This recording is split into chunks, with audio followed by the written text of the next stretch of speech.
alegria muito grande estar aqui com vocês novamente. Posso falar com esse mesmo? Que Jesus nos abençoe nessa tarde de hoje. O pessoal que está em casa, que também possa receber as vibrações maravilhosas da prece que foi feita, desse ambiente aqui tão maravilhoso, um ambiente preparado para nos receber, em que a gente chega aqui e sente essa energia diferente, e que Jesus possa nos conceder aquilo que aqui viemos buscar. Então, nosso tema hoje, meu reino não é deste mundo. Aqui está uma imagem de Pilatos com Jesus. O contexto dessa conversa é que Jesus, ele tinha sido preso, condenado pelos líderes religiosos da época, e aí ele era acusado de crimes, né? Mas de crimes como desordem, de influenciar o povo contrariando a lei de Moisés.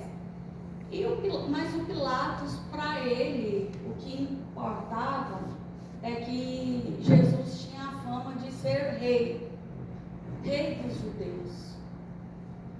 Ele era então o Messias prometido. E isso perturbava a mente de Pilatos, que era a autoridade romana, que representava César ali na Judéia. Então ele certamente que ele viu ali uma rivalidade, uma possível chance de alguém tomar o poder. Porque as pessoas, muitas vezes, que estão em cargos de poder, elas têm esses pensamentos que a gente chama aí na psicologia de persecutórios, né, de que estão sendo perseguidos. E imagina aí o Pilatos, que já era frágil, então ele se sentiu ameaçado. E Jesus responde para ele: você diz que eu sou rei, mas o meu reino não é deste mundo. Será, né? Para Pilatos, o que isso quis dizer naquela época? E para nós, que as palavras de Jesus, elas são muito atuais. Quando a gente lê o Evangelho, a gente percebe que o Evangelho dialoga com a nossa vida íntima, que ele nos ajuda. Se a gente ler ele com boa vontade, o Evangelho nos ajuda a ser melhor. E muitas vezes a gente esquece do Evangelho, do Novo Testamento. O Evangelho segundo o Espiritismo traz essa passagem. Está no capítulo 2, e é por esse capítulo que eu vou aqui elaborar a nossa fala, mas esse trecho na íntegra, ele está no Evangelho de João, no Novo Testamento. João que registrou essa passagem. Então eu penso que sempre é tempo da gente acordar para essa realidade nossa de ser espiritual, de ser imortal, e lembrar que o Evangelho é um tesouro que Jesus deixou para nós. E que os primeiros cristãos, os apóstolos, Paulo, Pedro, João, os evangelistas, né, Marcos, Mateus e Lucas e outros tantos, a gente vê muito a luta deles, que foi ali em Paulo e Estevão, para que essas palavras não se perdessem no tempo. E às vezes hoje o mundo nos distrai com tanta coisa. Hoje que a tecnologia coloca o mundo nas nossas mãos através da internet, acontece algo lá no Japão, chega aqui imediatamente a notícia.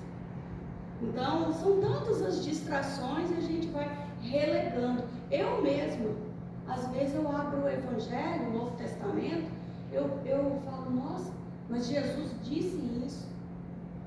E toma até um susto, sabe? Parece que eu não lembro disso.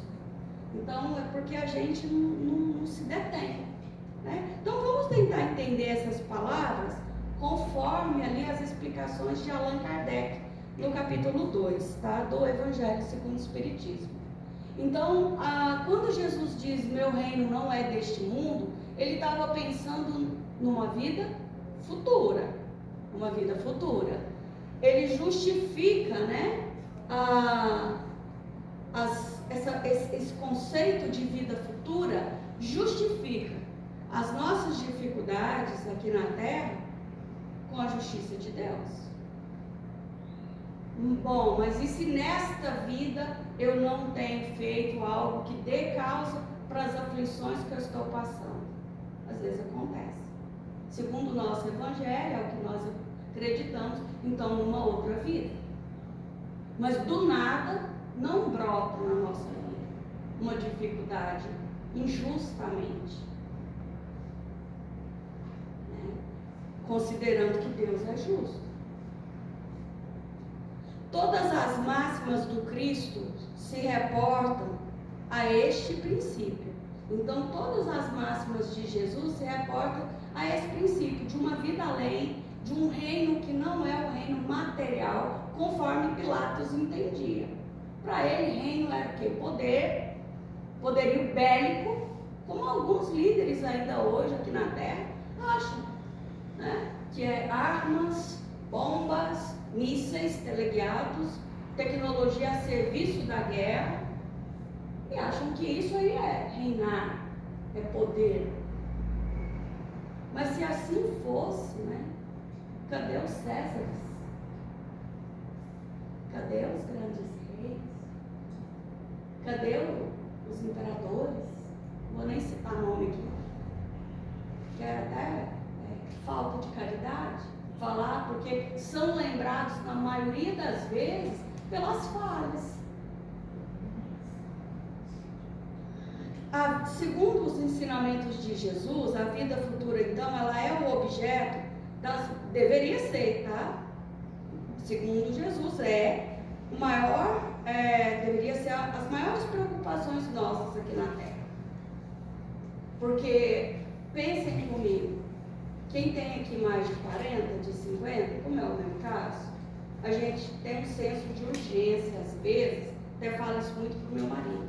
Eu preciso fazer isso, não posso deixar para amanhã, porque a gente se dá conta que o tempo voa. Os filhos vão fazer 20, 30 anos, não é? Você vê pessoas da sua idade, eu não tenho netos, mas eu tenho pessoas da minha idade com netos no colo, e aí você se dá conta que o tempo voou, você parece que você dormiu. Então a gente vai aos poucos tendo até a necessidade de se voltar para essa vida futura, para essa parte mais espiritual nossa. O nosso corpo vai ficando frágil. E aí a gente precisa, né, se dar conta que a gente tem um corpo, mas nós somos muito mais que um corpo. Nós somos um espírito imortal. O nosso corpo adoece, a nossa matéria se desgasta, mas o nosso espírito permanece. E sem essas certezas consoladoras, a nossa vida ela fica muito pesada, né? Então, por isso, essa vida futura ela deve ser o nosso alvo, que é para onde nós caminhamos, que é a razão de ser da maior parte dos ensinos morais de Jesus, que sempre considerava essa base, e que muitos ainda hoje não entendem. Nem vou falar de 2000 anos atrás, né? Não entendem. Mas estava aqui comentando com a dona Cleusa sobre os livros que eu tenho, né, psicografado. Na minha convivência, sabe, dona Cleusa, com os espíritos, recebendo as histórias, o que eu tenho percebido? Que aquela máxima do espiritismo que nós avançamos lentamente, ela é mais real do que a gente imagina. Então, assim, de uma vida para outra, a não ser que a gente se esforce muito para realmente progredir, mas ainda assim nós não vamos dar saltos. A natureza não dá salto.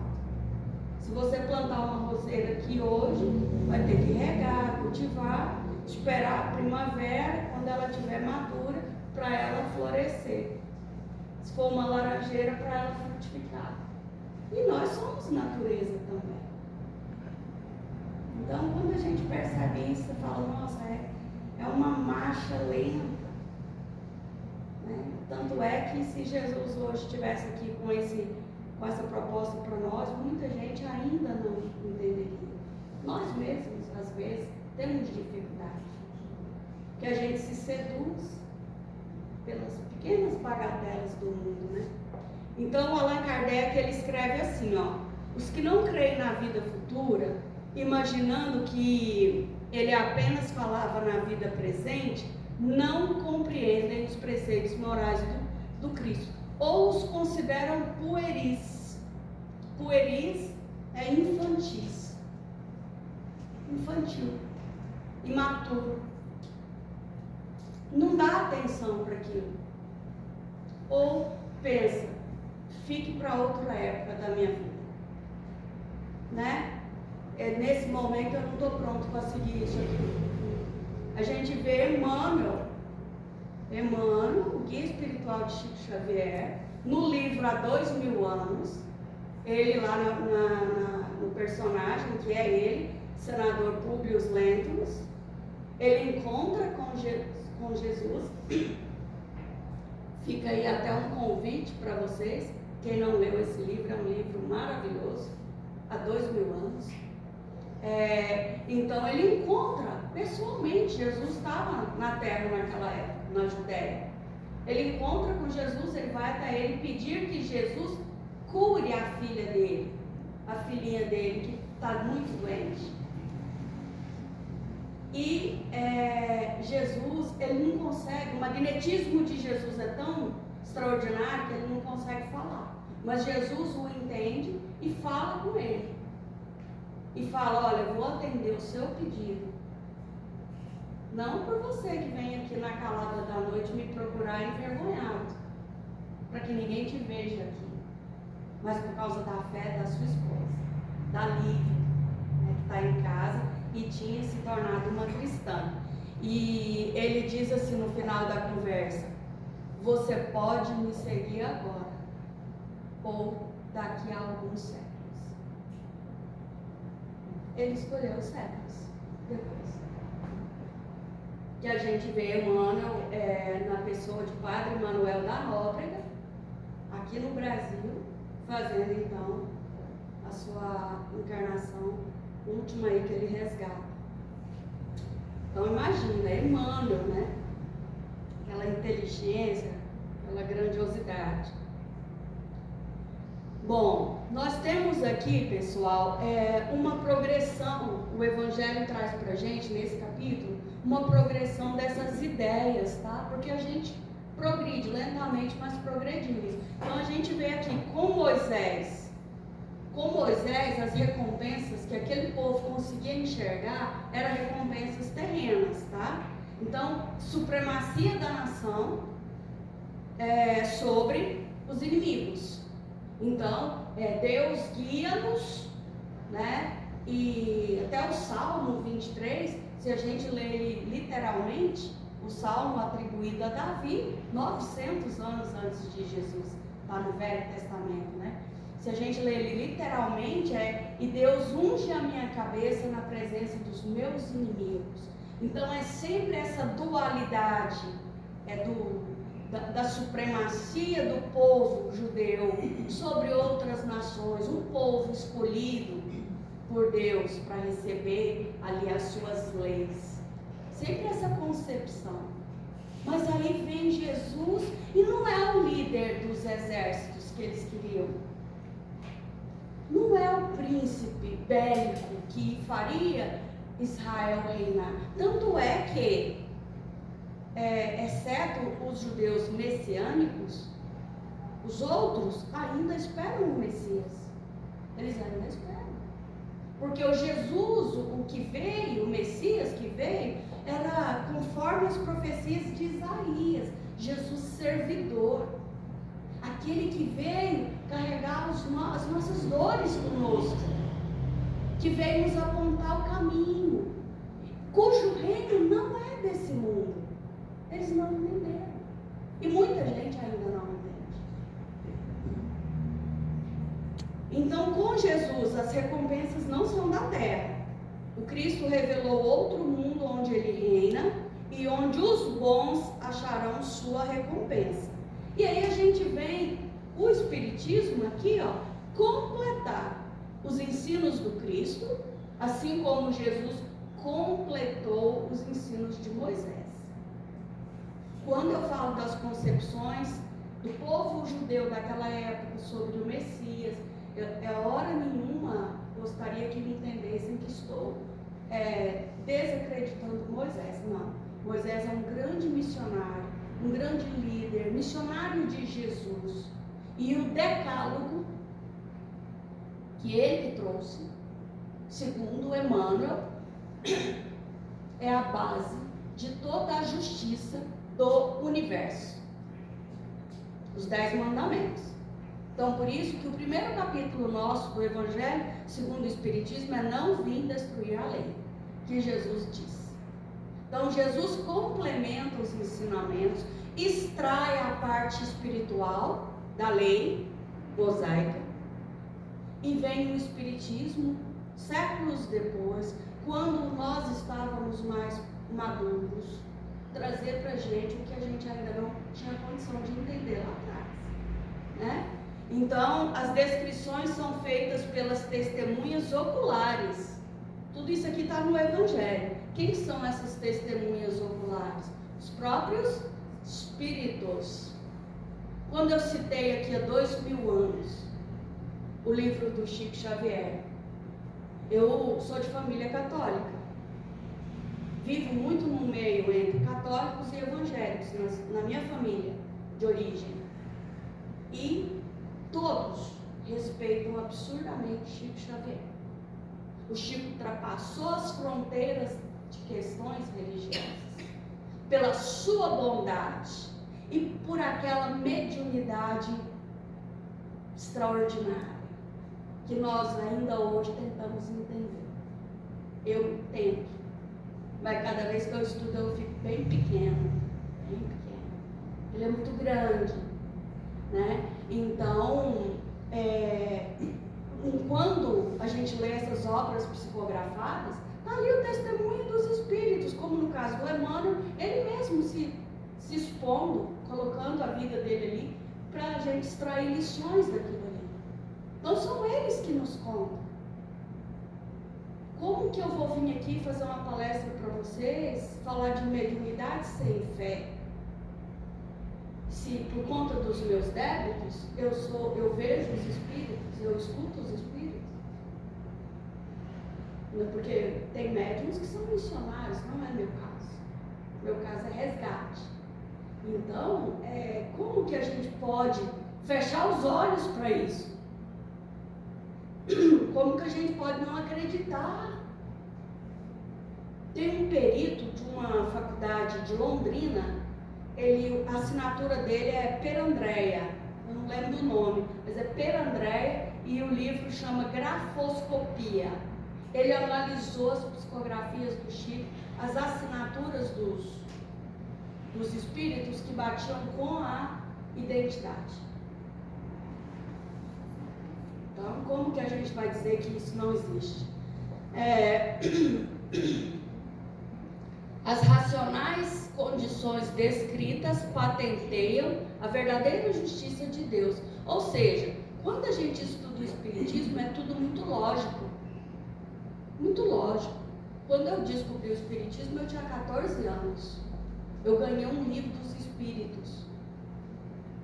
Uma tia minha ganhou, era um livro de bolso, pequeno, letrinha miudinha. Ela falou, não tem interesse, não sou espírita, você gosta demais de ler. Acho que ela queria que eu desse sossego, porque eu era uma menina de 14 anos. Toma o livro para você. E eu falei, gente, é isso mesmo. É como se tivesse acendido assim, um mundo para mim. Porque aí eu entendi as dificuldades que eu já tinha vivido, que a minha família vivia, as dores, as provações, que eu não entendia aquilo. Às vezes você compara, quando você está numa dificuldade, você se compara com alguém, e a gente sempre se compara com alguém que a gente acha que está muito bem, não é? E você fala, meu Deus, eu não mereço isso. Mas o Espiritismo, ele explica pra gente, ele tem uma lógica na justiça de Deus, na misericórdia de Deus. A gente vê as dores como aprendizado, como lições. Se a gente conseguir extrair a beleza daquilo ali, a gente sai muito mais bonito das nossas crises. A Joana de Ângeles, a mentora do Divaldo Pereira Franco, do médium, ela tem uma frase em um dos livros dela que eu gosto muito. Ela diz assim: tuas dores, teu patrimônio pessoal, que te ajudará a compreender o teu próximo. Porque se a gente nunca sofre, como é que você vai entender a dor de alguém? Com o Espiritismo, a vida futura deixa de ser simples artigo de fé, mera hipótese, e torna-se uma realidade material que os fatos demonstraram. É isso que eu acabei de falar para vocês. Essa é uma fala de Allan Kardec lá no item 3 desse capítulo. Então, passa a ser uma realidade para nós. E a realeza, terrestre, ela é temporal, nem sempre é por mérito pessoal. Gente, eu não vou citar nomes, que não é o caso, mas os grandes líderes hoje, quase provocando uma terceira guerra mundial, fazendo a gente temer pela segurança do planeta. A gente só não desespera porque você fala, não, Jesus é o governador espiritual do planeta. Ele está no leme dessa grande nave. Mas é difícil, então você vê que eles estão ali, mas sem aqueles critérios de alguém que realmente poderia ocupar aquele cargo. Exemplo, eles nem sempre são amados. Exemplo, os reis que a gente tem, e é temporal. Desencarna, acabou, proclama outro rei. Não é assim que funciona nas realezas? Já tem lá, vou citar um nome aqui, o Charles, lá que é o rei da Inglaterra. Ele já está com uma certa idade, já está o filho, o primogênito dele, segundo os critérios deles lá, é o que vai assumir o trono. Já está se organizando para assumir o trono quando o pai partir. E a realeza moral é imperecível, sempre por mérito pessoal, sempre são amados, E o maior deles foi Jesus. Jesus, ele dividiu, gente, a história ao meio. Quando a gente estuda história antes de Jesus, depois de Jesus, lembram? E ele não tinha, um castelo, ele não tinha armas, é impressionante o que ele fez, o que ele faz. E ainda, que as pessoas falam, Jesus não existiu, mas quem que inventaria aquela personalidade? Quem que inventaria aqueles atos com aquelas palavras? E certa vez, eu estava estudando o Velho Testamento, fazendo uma pesquisa sobre Davi, e eu vi uma matéria, uma entrevista de um rabino. E aí o repórter perguntou para ele, que falou assim, recentemente, eu não me lembro o nome dele, do rabino, mas recentemente o repórter falou, os arqueólogos estão aí suspeitando, quase certeza, que Davi não existiu. O que o senhor acha disso? A hora que eu li a pergunta e pensei, nossa, como assim Davi não existiu? Porque no Novo Testamento, Jesus está na genealogia lá de Davi. Então tem que ir rasgando, livros bíblicos. Mas a resposta dele é extraordinária. Ele respondeu, isso não aumenta e nem derruba a minha fé.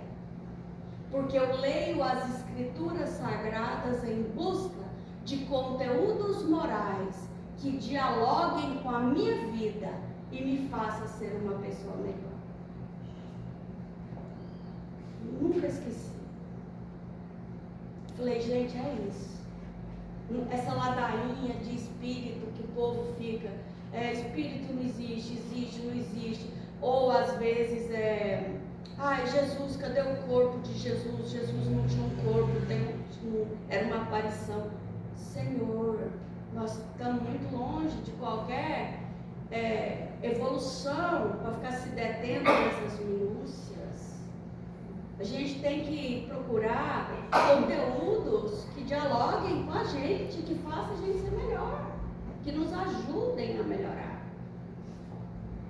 Então a realeza moral se prolonga e se mantém, e mantém seu poder. Governa sobretudo após a morte. Sob esse aspecto, não é Jesus mais poderoso rei que os potentados da terra? Não é? Teve uma época que Napoleão Bonaparte reinava sobre boa parte do Ocidente. Teve uma época que Augusto César, em Roma, reinava. Mas cadê? E Jesus permanece. A ideia da vida futura, ela gera consequências morais sobre nós, concorda? Que quem não pensa assim, fala, eu tenho que curtir tudo hoje, eu vou aproveitar hoje, a vida é curta, deixa a vida me levar, a vida leva eu, não é? E vai. Então, a vida corporal, quem tem dúvida da vida futura, ela passa a ser o foco, tá? E quem tem a certeza, ela é uma simples passagem, tá? A morte, para quem tem dúvida, ela é porta para o nada. Morreu, acabou. Eu conheço pessoas assim, inclusive pessoas muito bondosas e amigas, mas que quando vive um luto, não tem onde se agarrar. E para quem acredita, ela é uma porta para a libertação. Libertar do corpo cansado, das algemas, das provas da vida, reencontrar os amores que estão lá do outro lado. É uma ideia cheia de esperança. Os bens da terra, para essas pessoas que têm dúvida, segundo o Evangelho, são os únicos bens reais. Nossa, e a perda de qualquer coisa, perder um anel, qualquer coisa, causa um transtorno na vida da pessoa. Baixou o padrão de vida, um transtorno emocional. Porque nós apegamos a isso. Mas sobre isso tem uma fala de Jesus, não está nesse capítulo, está em outro, na parábola do rico e insensato, que ele diz assim, a segurança do homem não está na grandeza dos bens que ele possui. Bens materiais nos ajudam, não é que eles não nos ajudam, são necessários. A gente tem uma vida material aqui, mas eles não nos garantem que nós estejamos blindados de nenhum problema. Se fosse assim, os milionários não adoeciam, não eram traídos, não sofriam ingratidões, não se deprimiam. E a gente sabe que não é assim.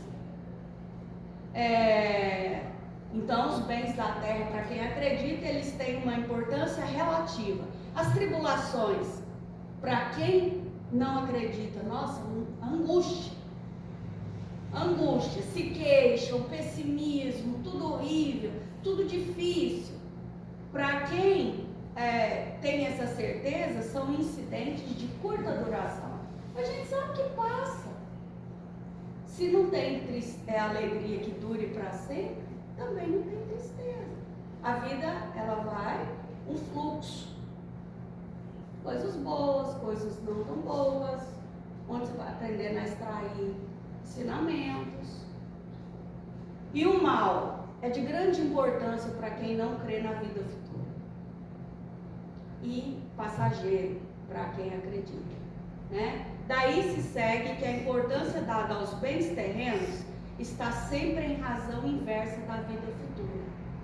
Fé que acarreta enormes consequências sobre a moralização dos homens. Porque a pessoa que vive só de acordo com esta vida, ela não tem onde se agarrar para fazer o melhor dela. Ela quer fruir, ela quer degustar, ela quer curtir a vida com o máximo que ela pode. Com o conhecimento da vida futura, o homem se ocupará das coisas da terra pelas leis da natureza. Lei do progresso, o homem trabalha por necessidade. Lei de conservação, por gosto e pelo dever.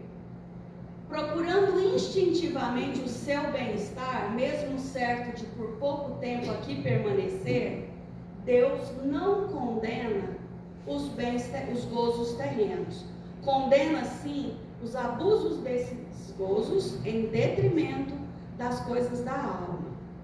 Então, o desejo do bem-estar força o homem a tudo melhorar, impelido que é pelo instinto do progresso e da conservação que está nas leis da natureza. Ou seja, leis da natureza, leis de Deus. Nós temos a lei do progresso, que nos impele, graças a Deus, a progredir, ainda que a gente não tenha muita certeza, não é? A lei de conservação, de manter a ordem, de conservar. E Deus não condena isso, isso é até uma lei dele mesmo. O que o Evangelho está falando aqui é do apego desmedido aos bens terrenos que nos faz adoecer, que nos algema, que nos impede de evoluir, que a gente fica tão apegado, que a gente tem dificuldade de crescer. E aqui nós temos, olha, um elo, né? Partindo-se do elo de uma vida, a reencarnação revela a solidariedade que liga. Olha só, todas as existências de um mesmo ser, ou seja, todas as vidas que nós já tivemos. A história da humanidade é a nossa história. Aquele povo lá da Judéia, aquele povo que gritava Barrabás, aquele povo que depois, que também fez coisas muito boas, né? Boa parte da humanidade vem fazendo, mas é a nossa história, seja boa ou ruim, é a nossa história, que às vezes a gente se coloca como seres exilados, a gente veio de outro planeta. Não, é a nossa história. As guerras. Vou falar sobre algo que eu psicografei no primeiro livro que eu fiz, um romance histórico, e tem um núcleo de personagens que são padres inquisidores em Portugal. Reencarnam no Brasil e Império como escravos. Então, óbvio que não é lei de Deus, escravidão não está numa lei de Deus. Todo determinismo, como diz Emmanuel, todo determinismo de Deus é para o bem. A escravidão no Brasil foi mau uso do livre-arbítrio nosso. Mas é a nossa história, gente. Quem é médium, que está em sessão mediúnica, não é incomum a gente receber espíritos que ainda está cristalizado lá naquela época, sofrendo as dores da escravidão. Sejam os escravos, sejam os senhores das fazendas. Então é a nossa história. Então todos esses elos, né, formam o que nós somos. Todos os seres de um mesmo mundo, ou seja, a gente está ligado à nossa comunidade brasileira hoje, mas isso não nos desliga do povo português, do povo africano, que são parte nossa, dos indígenas e de outras comunidades, né?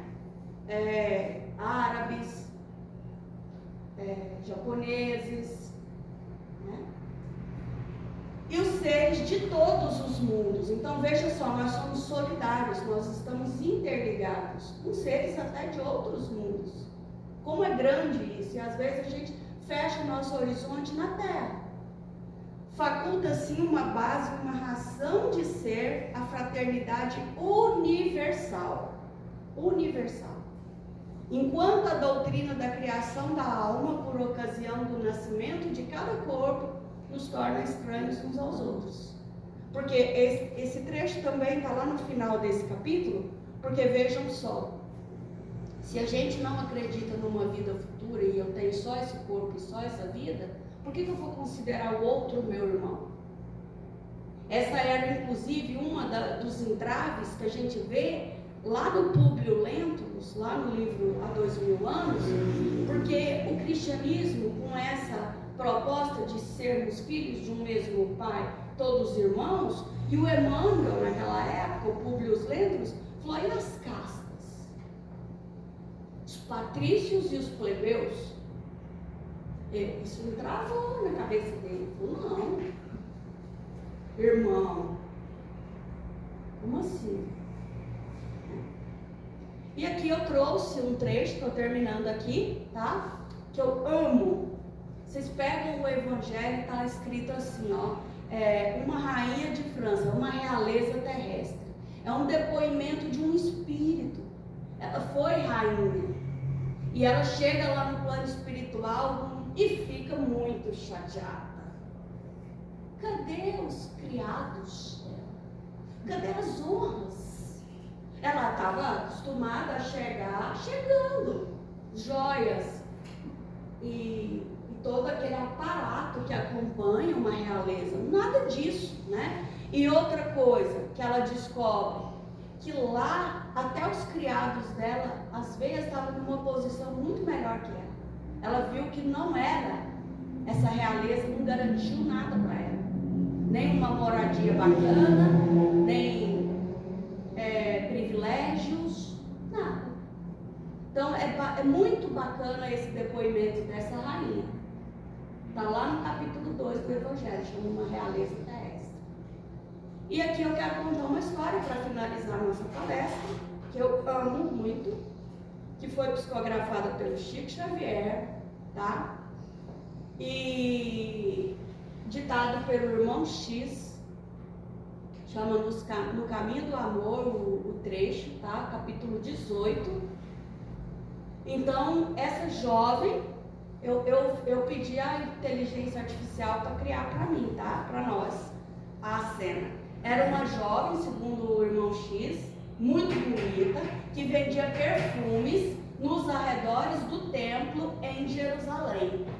E Jesus, com aquele magnetismo poderoso, passou, só que ela não entendeu nada. Ela entendeu do ponto de vista da terra. Que homem lindo. O magnetismo atuou sobre ela como uma paixão. E ela fala com ele, né? Tenho felicidade ao teu dispor em minha loja de essências finas. E ela insiste com ele. Venha comigo. Eu tenho aqui, como ela diz ali, né? Felicidade ao teu dispor. E é uma moça tão linda. E ele fica assim, silencioso, que ele percebe que ela não entendeu, né? E ela insiste, ela diz assim, ó: jovem, por que não respondes? Descobri em teus olhos diferente chama e assim procedo por amar-te. Tenho sede da afeição que me complete a vida. Atende, atende. E Jesus foi embora. Passaram-se 2 anos. Ele a reencontra.